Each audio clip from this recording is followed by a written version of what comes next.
Brand হইতে পারস তোর জায়গা থেকে, তোরে কিছু পোলাপাইন আব্বাও ডাকতে পারে, কিন্তু আমার কাছে তুই একটা বাল। পুরান পাগলের ভাত নাই, নতুন পাগলের আমদানি। হ্যাঁ গাইস, নতুন করে দুবাই থেকে অপু ভাই লেগেছে ওমরান ফায়ারের পিছনে। কোনো যদি প্রবলেম আমার সাথে না হয় তাহলে আমি তোর কিছু দেখাবো। তুই আর কি দেখাবি? তোর কাছে তো কিছুই নাই দেখানো, যা দেখানোর আমি দেখাইতেছি। এই যে দেখো আমার গার্লফ্রেন্ড নিচে আন্ডার অয়েল পড়ছে।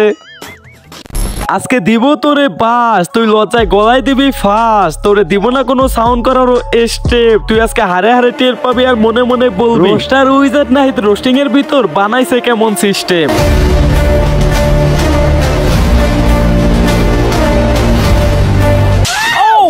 তো গাইস, আগে আমরা দেখি কন্ট্রোভার্সির কারণটা কি, কোন জায়গা থেকে কন্ট্রোভার্সি শুরু হয়েছে। পোলাপাইন আব্বাকে এখনো চেনো নাই, চিনবা 2025 সালে আব্বাকে নতুন করে আবার চিনবা। তো গাইস, অপু ভাই এখানে কি বলছে তোমরা দেখছো, এখন আমরা দেখি ওমরান ফায়ার কি বলে। যারা বলে এই বছরই শেষ, সামনের বছর থেকে এক নতুন আমাকে দেখবেন, বিশ্বাস করেন ভাই, আমি কখনোই তাদের কোনো পরিবর্তন দেখি নাই। তো গাইস, তোমরা তো দুইটা ভিডিও দেখছো, দেখো এখানে ওমর ভাই যে কথাটা বলছে এটা বলছে কাদেরকে? যারা কিনা যখনই একটা নতুন বছর আসে তখনই বলে 2024 সালে আমি কিছুই করতে পারি নাই, কিন্তু 2025 সালে আমি নতুন রূপে ব্যাক করব। হ্যাঁ গাইস, প্রমাণ হিসাবে তোমরা অপু ভাইকে দেখো, সে নিজেই কিন্তু এই কথাটা বলছে। এই মানুষগুলোর বোঝানোর জন্যই কিন্তু ওমরান ফায়ার তার ভিডিওটা বানাইছে। কিন্তু গাইস, এই সহজ কথাটাকে উল্টো ভাবে নিয়ে দুবাই থেকে অপু বোকাচোদা কি বলতেছে দেখো। ব্র্যান্ড হইতে পারস তোর জায়গা থেকে, সে তার জায়গা থেকে ঠিকই আছে, আর ব্র্যান্ড এটা সে বলে না, মানুষই তাকে বলে। আর তুই যে একটা বোকাচোদা এটাও কিন্তু পাবলিক জানে। তো গাইস, কালকে রাতে আমি শুয়ে শুয়ে টিকটক দেখতেছি, হুট করে এই ভিডিওটা আমার সামনে আসে। আমার রুমের অবস্থা খুবই বাজে, ছেলে মানুষ তো করতে পারি না সবকিছু, কাজ কাম করতে পারি না, বিয়ে করতে হবে।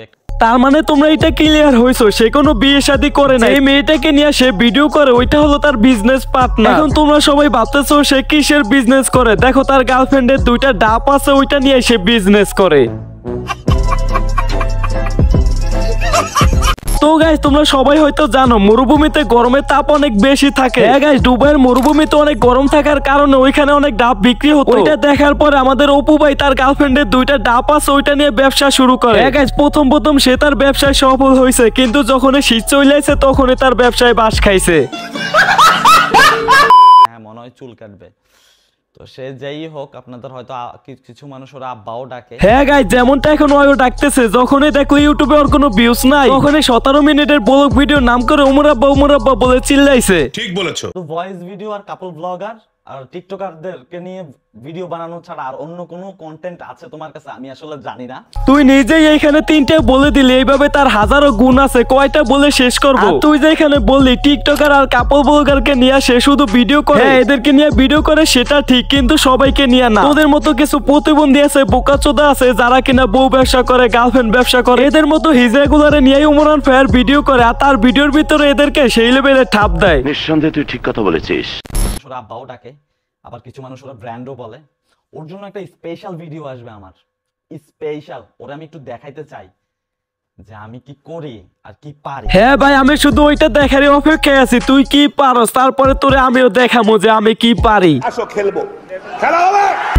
তো গাইস, খেলা যদি দেখতে চাও তাহলে এখনই চ্যানেলটা সাবস্ক্রাইব করো। তো আজকের মতো বিদায় নিচ্ছি, টিল দেন, বাই বাই, আল্লাহ হাফেজ।